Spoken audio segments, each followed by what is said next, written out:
أعوذ بالله السميع العليم من الشيطان اللعين الرجيم. بسم الله الرحمن الرحيم.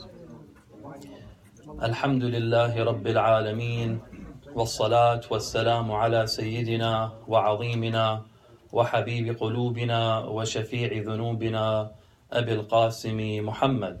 اللهم صل على محمد وآل محمد وعلى أهل بيته الطيبين الطاهرين.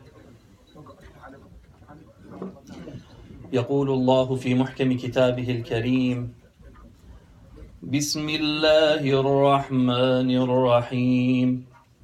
إن عدة الشهور عند الله 12 شهرا في كتاب الله يوم خلق السماوات والأرض منها 4 حرم. Surah Al-Tawbah, Ayah 36. The number of months with Allah is 12. From the day He created the heavens and the earth. Of these, there are 4 sacred. The first of our salawat in honor of Rasulullah Muhammad.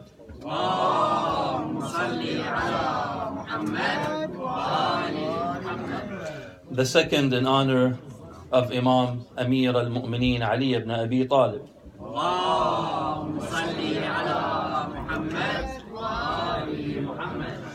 The third with your loudest voices in honor of the Imam of our time, the awaited Imam, Sahib al-Asri wal Zaman.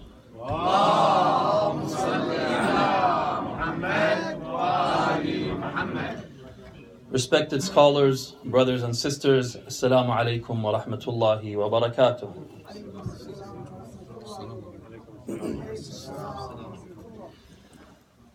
Muharram is one of the 4 months God refers to in this verse, and the first month of the Islamic calendar. Today's topic is to serve as an introduction to the few upcoming nights, the days of sadness, and to the importance of these days and why we do what we do during these days. Islam was revealed in the time of Jahiliyyah, time of great ignorance, where a man would be too ashamed to have a girl as his newborn and therefore would bury her alive. There were conflicts and battles on minor issues between tribes, but fighting was prohibited in 4 months in the year. These months are known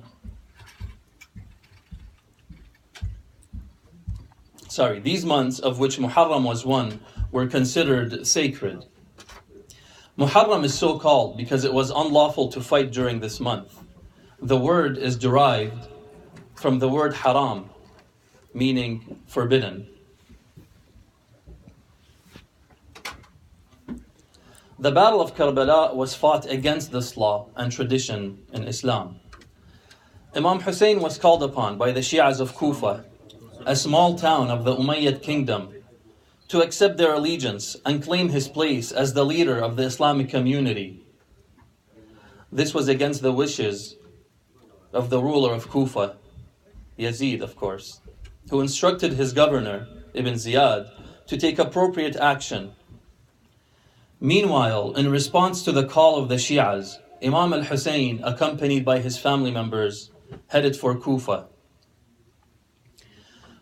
But when they reached Karbala on their way to Kufa, the forces of the governor surrounded them and their 70 men.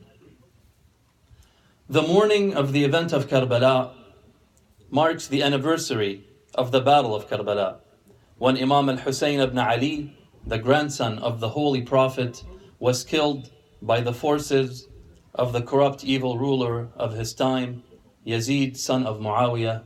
May God's curse be upon them. Family members accompanying Imam al-Hussein were killed or subjected to humiliation. No one was spared. Even the women and children, including Imam Hussein's 6-month-old newborn son.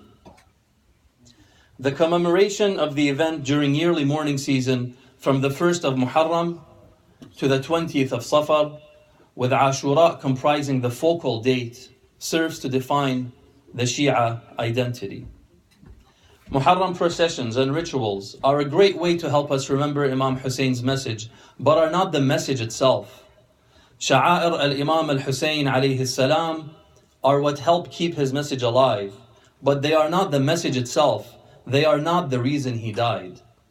You can beat your chest all night, you can sit and cry all day, but let's not forget, this is simply the method we're choosing to help express our emotions if we don't act on the message of Imam al-Hussein alayhi salam. It is narrated from Salama that one day the Holy Prophet was sleeping in her house, and along came Imam al-Hussein alayhi salam, who was a child of no more than 5 years. She says she sat at the door of his room to prevent Imam al-Hussein from entering from fear that he would disturb the sleep of the Holy Prophet. But then she says she was somehow distracted, and the next thing she knew was Imam al-Hussein had entered the room and he had sat on top of the Holy Prophet's stomach. This is where I want everyone to pay attention. Why do we cry for Imam al-Hussein? And who started this tradition? Salama then says, this is when she heard the Holy Prophet's wailing. She did not say she heard or saw the Holy Prophet's eyes tearing up or even crying. The exact words she used were, فَسَمِعْتُ نَحِيبَ رَسُولِ اللَّهِ.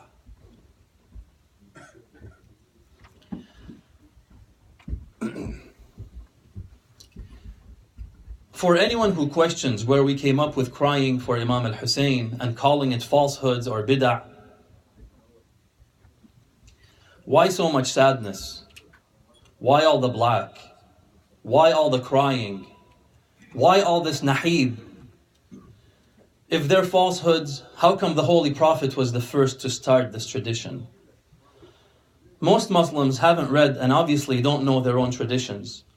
Did you know that some Muslims take the 10th of Muharram as a day of happiness and joy and celebrations?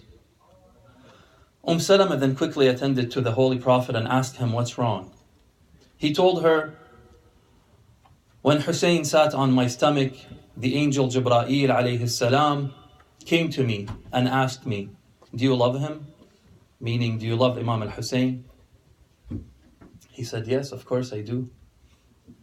He told him, Inna ummataka sataqtuluh. Your people, the Islamic nation, will kill him. And then he showed him the sacred sand he will be killed upon. This is an indication that everything associated with Imam al-Hussein and Karbala has a sacred and special significance that has been established by God and not invented by us, the followers of Imam al-Hussein. These are our narrations. This is in our history books. This is our heritage. So I ask, why do some Muslims try to hide it?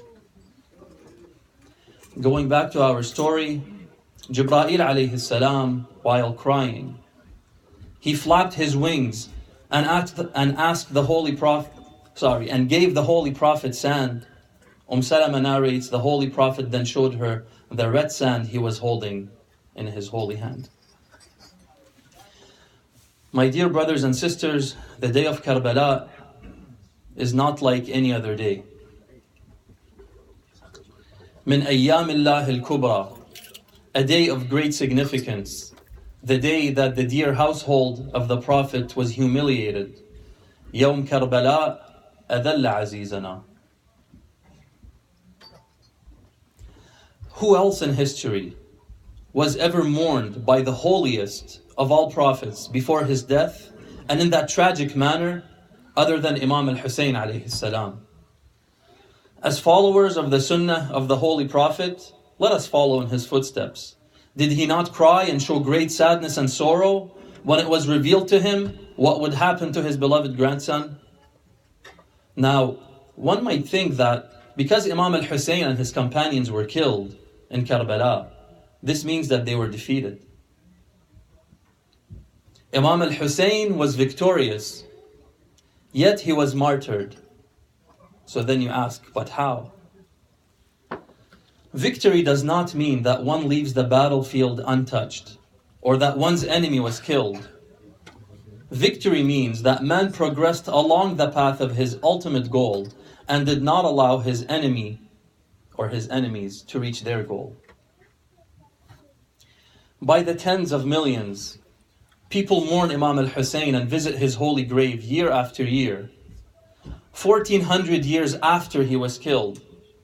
If that's not a victory, and if this is not God's will, I don't know what is. Imam al-Hussein alayhi salam gave the best of everything he had, in complete sincerity to God.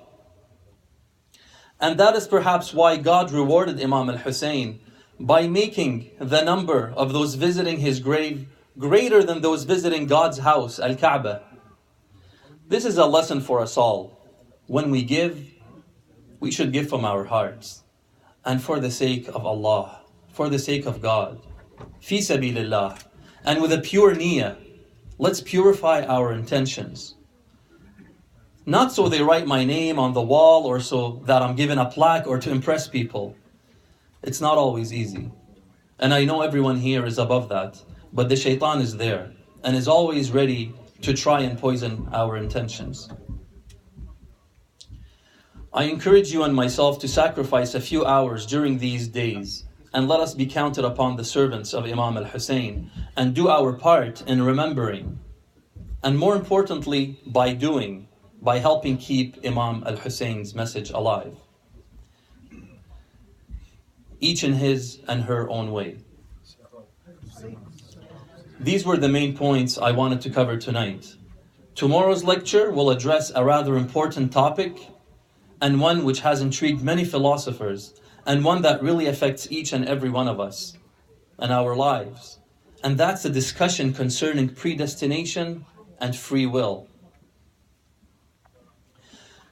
We will be answering questions such as, are our actions predestined by God, or do we have free will in the choices that we make?